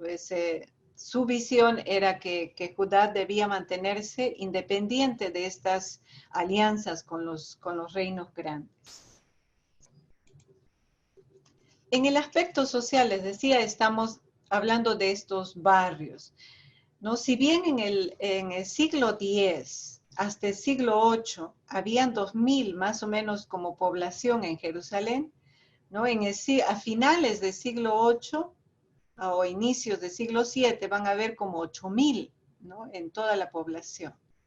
Entonces, ¿por qué se da este incremento? Porque son los del Reino del Norte, que no han sido exiliados, los que van a vivir como refugiados en el sur. Y es en este contexto, en Jerusalén mismo, en el que se dan estas ¿no? conflictos de visión, conflictos de tradiciones, conflictos de religiosidad, porque los del sur tienen como centro Jerusalén. Los del norte hablan más de un Dios que camina, de un Dios que se muestra en diferentes santuarios, en diferentes lugares, en los pozos, a través de recursos, a través del agua, a través del monte, etc. Porque ese es su mundo, ¿no? Han venido del mundo agrícola. Los del Reino del Sur se han acostumbrado a la ciudad. Y entonces, como David fundó la capital Jerusalén y ahí estableció el templo, también el templo y el palacio, ese es el centro donde habita Dios, donde está Dios y donde están los representantes de Dios. Entonces, este movimiento sociocultural, se puede ver que hay dos diferentes corrientes. Algunos que se oponen a la política pro-asiria, ¿no? Y otros que inician un movimiento más laico, deuteronomista, menos bélico, que hablan de un negociar estas dos visiones, al Dios del norte con el Dios del sur. Hay un solo Yahvé, ¿no? Hay un solo Yahvé que se ha manifestado de una manera en el norte y de otra manera en el sur, y entonces hay que iniciar toda una reforma religiosa, ¿no? Para comprender a Yahvé con estos dos elementos, sacar lo bueno que hay de ambos lugares. Y aquí es el que encontramos al profeta Nahum, en este contexto, en el contexto de Manasés, ¿no? Todavía no ha nacido Josías, pero encontramos a Nahum, y en el capítulo 1, el versículo 1, no hay información, como en los otros profetas, de dónde viene, quiénes son sus padres o en qué año está. Hay muy poca información biográfica, información cronológica sobre su actividad, ¿no? Como actividad pública. Pero probablemente se establece que ocurrió su ministerio entre la caída de Tebas, que está en Egipto, y la caída de Nínive, Asiria. La caída de Tebas a manos de los asirios y la caída de Nínive ahora a manos de los babilonios. Entonces, Nahum está en estos dos momentos. En el momento en el que Asiria está no todavía en el poder, pero está siendo atacada por Babilonia, y el momento en el que pierde definitivamente el poder y entra a Babilonia a ser el gran imperio. Nahum significa el que consuela, ¿no? El que consuela, Naham. Igual como el profeta Nehemías, también habla, el nombre mismo habla del tipo de mensaje ¿no? que va a presentar este gobernador, ¿no? Consolación para su pueblo. Y se dice que es de Elcós. Si ustedes leen ahí en el texto, en el versículo 1, van a encontrar, ¿no? Oráculo sobre Nínive, libro de la visión de Nahum, de Elcós. ¿Dónde está este bendito Elcós? Hasta el día de hoy nadie lo sabe. ¿No? Hay tres posibilidades. La más tradicional, pero que es menos posible, es la que refiere que se trata de Al-Kush, ¿no? La ciudad de Al-Kush en Irak, y que probablemente tiene a Nahum no como profeta en Judá, sino en la zona de exilio, ¿no? En Al-Kush. Y en verdad esta tumba que ven en la foto está en Al-Kush, en la ciudad de Irak, en honor al profeta Nahum, pero no hay cuerpo. ¿No? Es una tradición que ha seguido por muchos años, pero que no tiene una evidencia histórica. La otra propuesta es que este profeta viene de Al-Caos, ¿no? De Galilea, una zona muy pobre, pero agrícola en Galilea, y que de Galilea justamente va a hablar a los de Judá en sentido de consuelo, de victoria en contra de Asiria, que ha aniquilado a los samaritanos y a los Israel, no de Israel, del reino de Israel. Pero tampoco es muy probable porque esta ciudad no existió sino hasta después de Cristo, ¿no? Es un pequeño pueblo que su historia se origina todavía tiempos después de Cristo. Y la otra posibilidad es que simplemente sea de Judá, ¿no? Y que probablemente de Elcós tiene algún significado que hasta el día de hoy no lo sabemos interpretar, pero por todos los detalles que muestra en los oráculos, nos dan a entender que está hablando desde Judá y para Judá, para el reino del sur, ¿no? Especialmente en el capítulo 2, cuando empieza a hablar de Monte Sión, etc. Entonces, al parecer la referencia es que es un profeta del reino del sur en el reino del sur. El libro no es muy grande, tiene 3 capítulos, ¿no? Y se puede dividir en 2 partes, Nahum capítulo 1 y la segunda parte entre los capítulos 2 y 3. El libro parece haber sido muy mal conservado. Es muy difícil para el estudio de los exégetas llevar a una organización y que todos se pongan de acuerdo bien cómo leer, ¿no? estos 3 capítulos. Es verdad que hay referencias históricas, hay oráculos históricos del siglo VII, y sin embargo, también hay referencias a la época exílica babilónica y la época post-exílica, ¿no? Especialmente las esperanzas. Al parecer tienen todo este tinte del exilio de Judá en Babilonia. Es el séptimo, si no lo han encontrado todavía en la Biblia, ¿no? Es el séptimo en el texto masorético y en el texto de la Septuaginta. Está en el mismo lugar en las dos versiones antiguas. Y lo que aparece como característica es que es un texto muy poético, ¿no? Tiene una calidad poética alta, ¿no? Y se puede comparar con el libro de los Salmos o con el libro de Cantar de los Cantares o el texto de Lamentaciones, porque tienen paralelismos, tiene metáforas, tiene todos estos elementos de poesía. Otra característica es que tiene un tono nacionalista, no hace memoria de los pecados del pueblo de Judá. Este es distinto a los otros 3 profetas que hemos hablado y que ahí les da duro a los del pueblo, ¿no? Les da duro en los pecados que son injustos y el castigo que van a sufrir, etc. El libro de Nahum habla de consuelo, pero habla de venganza, ¿no? A la vez de venganza y de justicia divina contra el enemigo. Y esto nos va a hacer cambiar un poco del tono en el que hablamos, ¿no? En la clase de los 3 profetas anteriores. Mientras que en los 3 profetas anteriores la propuesta es una propuesta pacífica, una propuesta desde la no violencia, Nahum nos trae todo un mensaje violento, ¿no? Vengativo, una imagen de Dios que a veces nos puede escandalizar, ¿no?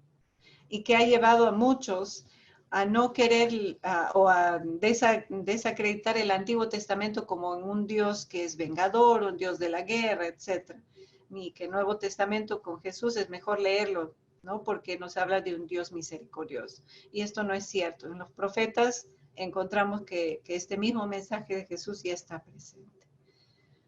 Entonces, en el primer capítulo vamos a encontrar este mensaje del poder de un Dios que libera a su pueblo. Y lo primero que encontramos en los dos, desde el versículo 2 al versículo 8, es un salmo alfabético que hace énfasis en el poder de Dios sobre la creación. Y cuando hablaba de alfabético, si ustedes abren la Biblia, ven que hay un orden alfabético desde del versículo 2 al 8. No, ¿verdad? Pero cuando vemos en el texto hebreo, y especialmente si ustedes se dan cuenta en los textos que están aquí resaltados, les decimos alfabético porque empiezan con el Aleph, que es la primera letra del alfabeto en hebreo. Y así empieza el versículo 2. El versículo 3, ¿no? Que en realidad el inicio sería a la mitad del versículo 3, porque la numeración es muy tardía, empieza con el Bet, que es la segunda letra del alfabeto hebreo. Y luego el Gimel, el Dalet, Het, Vav, ¿no? Yod, y así, ¿no? O sea, es un salmo cuya belleza poética solamente puede ser apreciada si es que se lee el hebreo. No, es como cuando leemos el Génesis capítulo 1, por ejemplo, el poema de la creación. Realmente lo apreciamos como poema cuando leemos en el hebreo, porque se pueden ver todas estas, ¿no? La manera como está escrita. Y sin embargo, en la traducción, ¿no? El salmo empieza aquí. Este es el inicio de las letras y termina en el otro lado, se lee al revés. Y entonces, esto nos muestra la calidad de poesía, ¿no? de este texto. A ver, voy a regresar al PowerPoint. Y este salmo alfabético, les decía, habla sobre este poderío de Dios, ¿no? Sobre la naturaleza, pero también su manera de describir, que es distinta al Éxodo. Si leemos el capítulo 34 del Éxodo, ¿tienen la Biblia algunos de ustedes a la mano? Jorge, ¿tienes la Biblia a la mano? Ok. ¿Quién tiene la Biblia a la mano? ¿Podría, por favor? Ok, Adredi. Si puede ir al capítulo 34, el Éxodo, capítulo 34, versículos del 6 al 7. ¿Qué leemos ahí? 34. 34, 6, 7. Bueno, ¿Leo? A ver, dele, Erika. sí. El Señor pasó delante de él y exclamó: El Señor es un Dios compasivo y bondadoso, lento para enojarse y pródigo en amor y fidelidad. Él mantiene su amor a lo largo de 1000 generaciones y perdona la culpa, la rebeldía y el pecado. Sin embargo, no los deja impunes, sino que castiga la culpa de los padres en los hijos y en los nietos, hasta la 3ª y 4ª generación. Y ahora leemos Nahum capítulo 1, del 2 al 3. Padre Eddie. Yo. El Señor es un Dios celoso y justiciero. El Señor sabe enfurecerse y tomar venganza. El Señor se venga de sus adversarios y guarda rencor contra sus enemigos. El Señor es paciente y es poderoso. Nada deja sin castigo. Camina en el huracán y la tormenta. Las nubes son el polvo de sus pasos. Ruge contra el mar y lo seca. Y hasta ahí nomás. Entonces, hay una diferencia. ¿Notan la diferencia entre el Éxodo, la descripción de Dios en Éxodo y la descripción de Dios en Nahum? ¿No? Mientras que es muy parecido, ¿no? Son muy parecidas las categorías de que Dios es lento a la cólera y grande en misericordia. En Nahum se dice es lento a la cólera, pero grande en poder, ¿no? Y es vengativo. Y esto en parte es porque en el Éxodo se habla de la relación de Dios con su pueblo, mientras que en Nahum se señala la relación de Dios con el enemigo del pueblo, ¿no? Es vengador y hace llegar su poder y su cólera porque lo manifiesta con el enemigo del pueblo. Pero aún así, que el sujeto o el objeto de la relación de Dios o de cómo es Dios para con el otro, sea el enemigo, tiene una perspectiva distinta de Dios, nos muestra una perspectiva distinta de Dios. Mientras que se anuncia esta salvación, ¿no? Para su pueblo se condena al enemigo, se condena a Nínive. Y esto lo vamos a ver también en los versículos del 11 hasta el 14 o al 15, ¿no?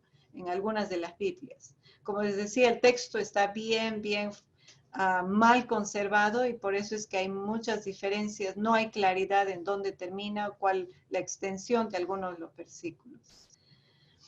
Entonces, esta es una característica que encontramos en Nahum, es un tono distinto en el hablar de Dios, un Dios que sí es misericordioso y compasivo con su pueblo, pero es un Dios vengativo con aquellos que le hacen daño a su pueblo, ¿no? Es un Dios que muestra todo su enojo y toda su ira con aquellos que son enemigos del pueblo.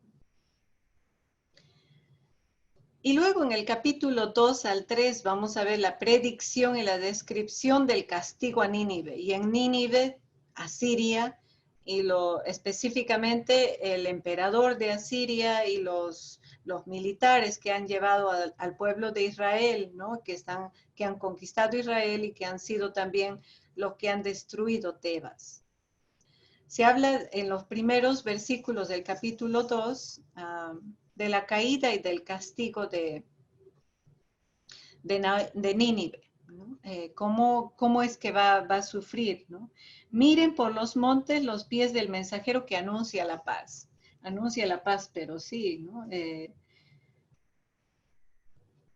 Va a pasar por ti, Belial, ha sido extirpado del todo. Yahvé repara la viña de Jacob como repara la viña de Israel. Devastadores la habían devastado y habían destruido sus sarmientos. Y sin embargo, ¿no? Nínive, sube un destructor contra ti, monta en guardia tu baluarte, vigila los montes, etc. O sea, hay toda una amenaza contra aquellos que han sido los devastadores. Y luego empieza en el capítulo 3 todas los epítetos contra la ciudad de Nínive, ¿no? Ciudad sanguinaria, de mentiras, repleta de rapiñas, incesante pillaje, etcétera, etcétera, etcétera, que eran castigos o eran insultos en su tiempo, ¿no? Hoy día tendríamos otro tipo de lenguaje quizás, pero es un lenguaje violento. Y se justifica, bueno, no se justifica, se entiende este lenguaje por el clima de violencia que Asiria mismo ha sembrado en todo Medio Oriente. En los versículos 8 a 17 del capítulo 3 hay una reflexión sobre la caída de Tebas. Y aquí se habla de Tebas. Eres mejor que Noamón. Noamón es en realidad la ciudad de Tebas, ¿no? que vivía era conocida antes de que fuera conquistada por los asirios como ciudad de Amón. Y pues Nínive o Asiria había entrado en Tebas y había pillado Tebas, todas las riquezas de Egipto, ¿no? De esta ciudad de Egipto. Y lo mismo que sucede con esta ciudad es lo que se anuncia para con Nínive, ahora en manos de los babilonios. O sea, el profeta es alguien que está leyendo su contexto, está viendo que así como Asiria ha pillado otros reinos, de la misma manera va a morir, ¿no? Va a terminar sus días, ¿no? Destruida por los babilonios. Y al final del libro vamos a encontrar un lamento fúnebre, ¿no? Que explica la trágica realidad de los asirios, del reino asirio, de quienes se enfrentan al juicio divino. Entonces es un libro que en realidad no habla mucho de Judá, no llama a la conversión a Judá, es un texto que canta, ¿no? Que canta al principio con el salmo alfabético y canta al final con un lamento fúnebre, la victoria de otro imperio poderoso contra su enemigo Nínive. Y entonces encontramos como características literarias que este texto es un texto más poético que profético. Profético en el sentido de que consuela a su pueblo, sí, pero consuela, pero no lo desafía a nada más. Es rico en expresiones literarias y en metáforas. Vamos a encontrar imágenes como el león voraz e impasible en el capítulo 2, la langosta, la viña del Señor, ¿no? Y también el tema de la borrachera en el capítulo 1, versículo 10, ¿no? De la embriaguez del pueblo, a la corrupción total de este pueblo asirio hasta la embriaguez antes de su castigo. También vamos a encontrar algunos títulos para con Dios, que son títulos que hablan de este Dios guerrero. Se habla de Dios como un Dios celoso y vengador, como Yahvé Sebaot, de los ejércitos, ¿no? El Dios de los ejércitos. Y miren que hasta ahora en nuestra liturgia, mucho de este lenguaje todavía se ha permeado en nuestra liturgia. Porque ¿qué es lo que recitamos, ¿no? También cuando cantamos Santo, Santo es el Señor de todos los ejércitos, ¿no? Hay mucho en nuestro lenguaje que hemos heredado de todas estas ¿no? expresiones que se han utilizado en el Antiguo Testamento para con Dios. Dios de los ejércitos, ¿no? Es un lenguaje bélico, ¿no? Pero que todavía se perdura, ¿no? Perdura en nuestro tiempo. Y claro, el tema central de estos 3 capítulos es la caída del tirano, y en este caso, Nínive. Y probablemente se ha puesto este libro, o ha sido, ¿no? Comunicado de generación en generación, no solamente en relación con Nínive, sino en relación con Babilonia, ¿no? Especialmente en el tiempo del exilio. Probablemente estos oráculos han servido de consuelo para los que se quedaron, ¿no? Y que no fueron al exilio, o aquellos que estaban viviendo fuera de la tierra, para la esperanza, ¿no? De que Dios iba a vengar, así como vengó a Israel, ¿no? Llevándose del poderío a Siria, de la misma manera va a vengarse con Babilonia. Y lo que hay detrás es toda esta teología, ¿no? La justicia retributiva de Dios. Una justicia de que Dios ama a su pueblo, ha hecho un pacto con su pueblo y no se va a olvidar de su pueblo. Y que va a darle su merecido a aquellos que son malvados, ¿no? Más tarde, este tipo de teología va a ser cuestionado, ¿no? Por el libro de Job, por ejemplo. Va a ser cuestionado en el libro de Jonás, ¿no? Específicamente en el libro de Jonás, este es un gran cuestionamiento a la generación. Es que Dios es así, ¿no? Un Dios castigador, un Dios vengador, un Dios que no perdona, un Dios que no es capaz de buscar la conversión de este malvado. Pero a pesar de este tipo de justicia retributiva, el libro de Nahum canta la justicia de Dios en la historia, ¿no? Le hace presente al pueblo que a través de hechos históricos es que Dios salva. No tienen que esperar al otro mundo, no tienen que esperar estar muertos para que Dios restablezca, ¿no? A su pueblo, le dé lugar a su pueblo. No tienen que esperar en el más allá, se da en la historia. Así como decimos en nuestros dichos populares, el que espada, no es el que a espada vive, a espada muere, ¿no?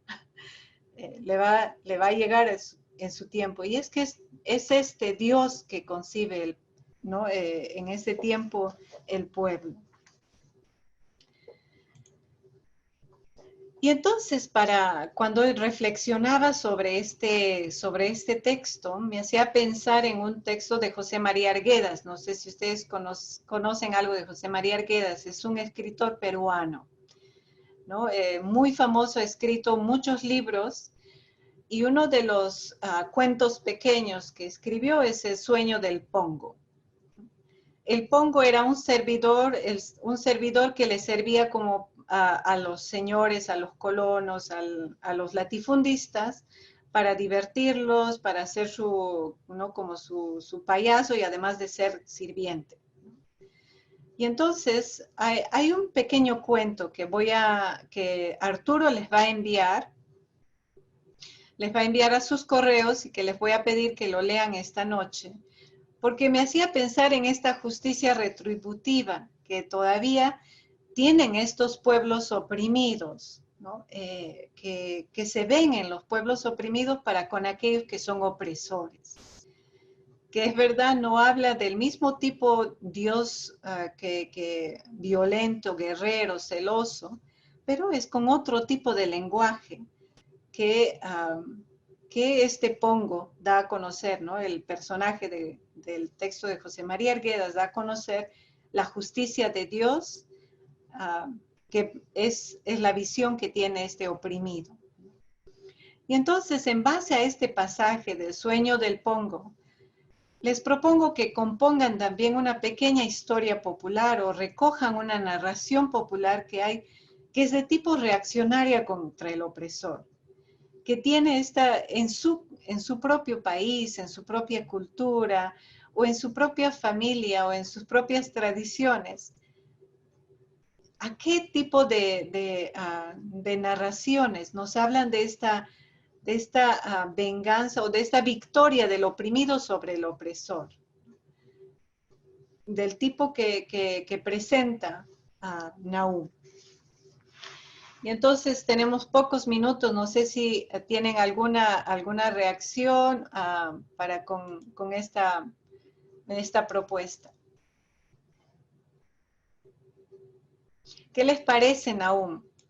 No es muy simpático, ¿verdad? Pero tiene mucha fuerza para quienes son oprimidos.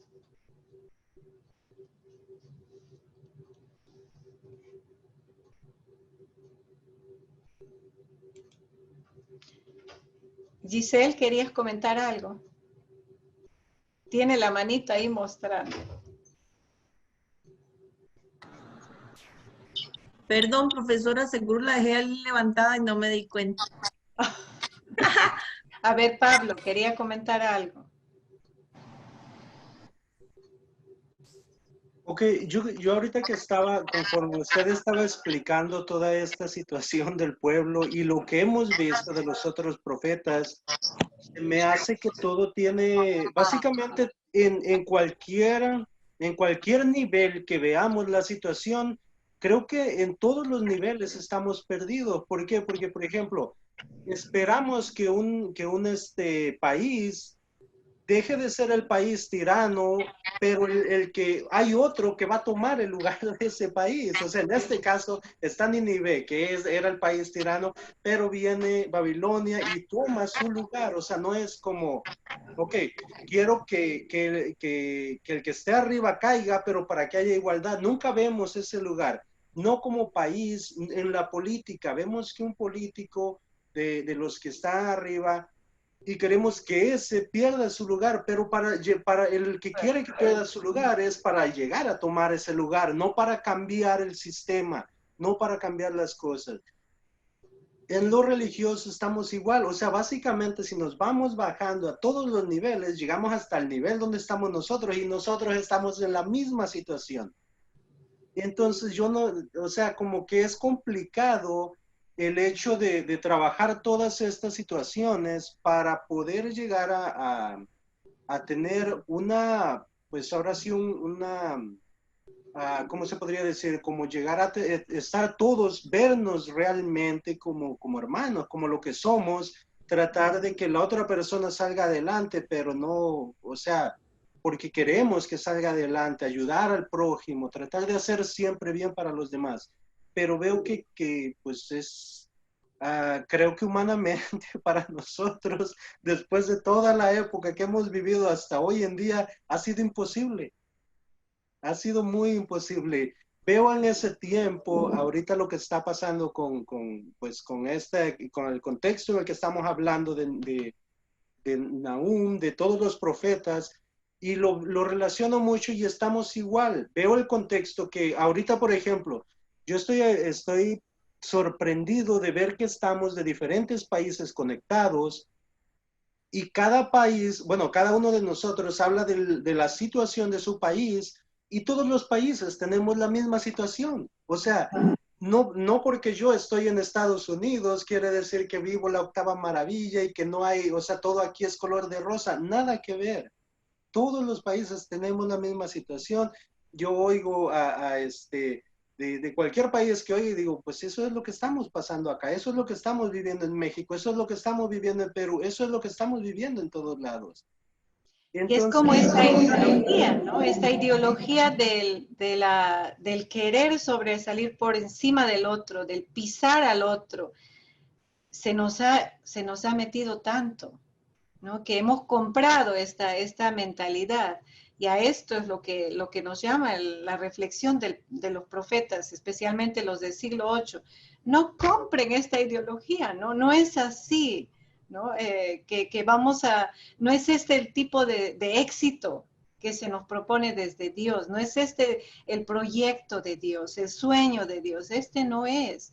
Y estamos entrando, o sea, ¿hasta qué punto no nos estamos dejando alimentar por esta, ¿no? que entre, ¿no? en nosotros esta ideología? Padre Marco.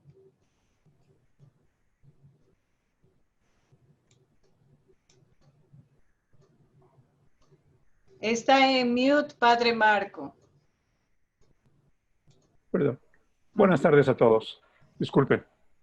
Pensando o reflexionando en las palabras que decía Pablo, me trajo a la memoria, no recuerdo el nombre, de un monje ruso que decía que la historia de la humanidad, del poder, no desaparece, sino que simplemente se desplaza. Se desplaza de un lugar a otro, pero que nunca desaparece. Y el poder corrompe. Y yo creo que eso muchos de nosotros lo hemos visto, lo hemos experimentado.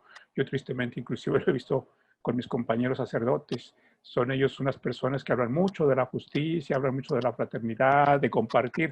Y una vez que son párrocos, se convierten en verdaderos dictadores. Digo, ¿dónde quedó todo lo que se predicaba? Y la otra cosa, la condición humana, yo creo que algo muy interesante, que hay una condición en que es la misma en el ser humano. De ahí yo creo que la validez del mensaje bíblico, que es para todos. Y yo creo que esta pandemia nos ha enseñado muchísimo. Yo me he enfocado mucho en ver los comportamientos de la gente, y ahorita el padre Fernando hablaba de la violencia en el Canadá. La violencia es en el mundo y tiene las mismas características: los divorcios, el abuso hacia los niños, el abuso hacia los menores, el abuso hacia las esposas, es el mismo en todo el mundo. Eso de desobedecer las leyes y los reglamentos, de la gente salir en masa, salir a festejar, salir a celebrar, sucede en Italia, sucede en Inglaterra, sucede en México, sucede en todas partes. Y en todas partes dicen, ¿y por qué los mexicanos son así? Y los brasileños son así. Está sucediendo en todo el mundo. En todo el mundo es la misma reacción de la gente. Pues sí, somos seres humanos muy parecidos. Somos seres humanos, exactamente.